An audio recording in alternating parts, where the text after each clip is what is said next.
There's no feeling more intense than starting over. If you deleted your homework the day before it was due, as I have, or if you left your wallet at home and you have to go back after spending an hour in the commute. If you won some money at the casino and then put all your winnings on red but it came up black. If you got your best shirt dry cleaned before a wedding and then immediately dropped food on it. If you won an argument with a friend and then later discovered that they just returned to their original view. Starting over is harder than starting up. If you're not ready for that, like if you've already had a bad day, then what you're about to go through might be too much. Feel free to go away and come back. I'll be here. Alright, thanks for coming with me on this trip. I'll understand if you have to take a break at any point. Just find a safe place to stop and quit the game.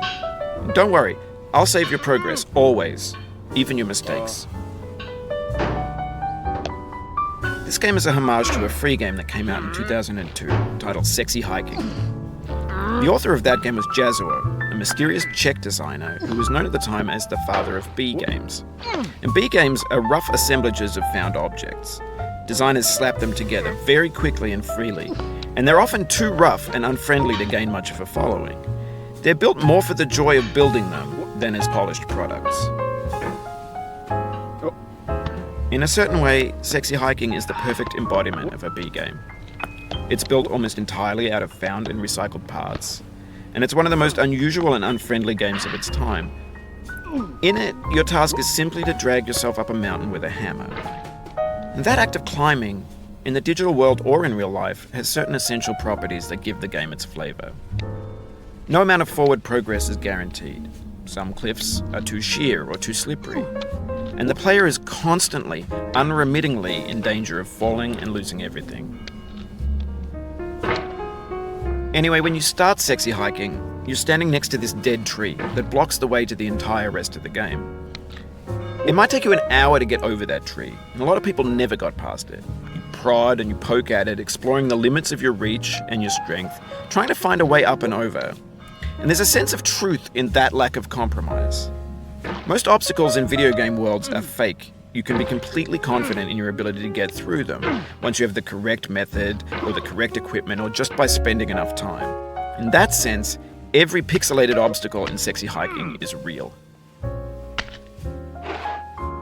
The obstacles in Sexy Hiking are unyielding, and that makes the game uniquely frustrating.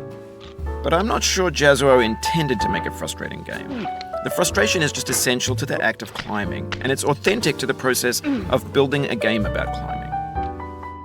A funny thing happened to me as I was building this mountain. I'd have an idea for a new obstacle, and I'd build it, test it, and it would usually turn out to be unreasonably hard. But I couldn't bring myself to make it easier. It already felt like my inability to get past the new obstacle was my fault as a player rather than as a builder. Imaginary mountains build themselves from our efforts to climb them, and it's our repeated attempts to reach the summit that turns those mountains into something real. When you're building a video game world, you're building with ideas, and that can be like working with quickset cement.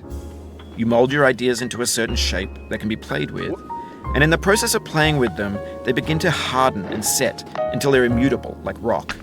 And at that point, you can't change the world, not without breaking it into pieces and starting fresh with new ideas. For years now, people have been predicting that games would soon be made out of prefabricated objects, bought in a store and assembled into a world. And for the most part, that hasn't happened, because the objects in the stores are trash. I don't mean they look bad or that they're badly made, although a lot of them are. I mean they're trash in the way that food becomes trash as soon as you put it in the sink. Things are made to be consumed and used in a certain context, and once the moment is gone, they transform into garbage. In the context of technology, those moments pass by in seconds. Over time, we've poured more and more refuse into this vast digital landfill that we call the internet. It now vastly outnumbers and outweighs the things that are fresh and untainted and unused. When everything around us is cultural trash, trash becomes the new medium, the lingua franca of the digital age. And you can build culture out of trash. But only trash culture. B games, B movies, B music, B philosophy.